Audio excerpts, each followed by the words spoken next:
مقدمہ آیا ہے، یہ شعور کی بلندی دیکھیں کیسے فیصلے ہوتے تھے۔ اور مقدمے میں اس آدمی نے کہا کہ یہ لڑکی جو ہے اس نے ایسے ایسے کیا۔ سیدنا عمر رضی اللہ عنہ نے عدالت جو تھی، عبد الرحمن ابن عوف، سیدنا علی، عثمان، یہ سب بھی حاضر۔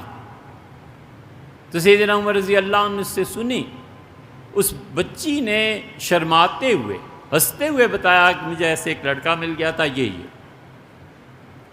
سیدنا عمر رضی اللہ عنہ حیران ہوئے اور فرمایا یہ اپنی رضامندی سے دونوں نے ایسا کام کیا ہے، اس لیے اس پہ حد جاری ہونی چاہیے۔ سیدنا علی اور عبد الرحمن ابن عوف رضی اللہ عنہ نے بھی کہا۔ عثمان رضی اللہ عنہ لیٹ گئے اپنے کمر کی درد کی وجہ سے، اور انہوں نے کہا عمر رضی اللہ عنہ عثمان تم بھی بتاؤ۔ انہوں نے کہا حضرت جو فیصلہ آپ حضرات نے فرما دیا میں کیا عرض کروں، بس ٹھیک ہے جو مرضی۔ کہا نہیں تم بولو۔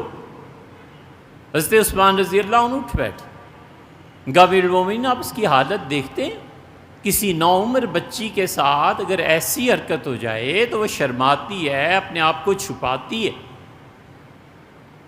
اور وہ کوشش کرتی ہے کہ کسی کو خبر نہ پہنچے، کسی کو اطلاع نہ ہو، اور اس کا حال یہ ہے کہ ہنس ہنس کے بتا رہی ہے۔ اس سے معلوم ہوتا ہے ایک سی گاؤں کی بچی ہے اور بے خبر تھی، اسے پتہ ہی نہیں تھا، اور لڑکے نے اسے بہلا کے ایسا کام کر دیا۔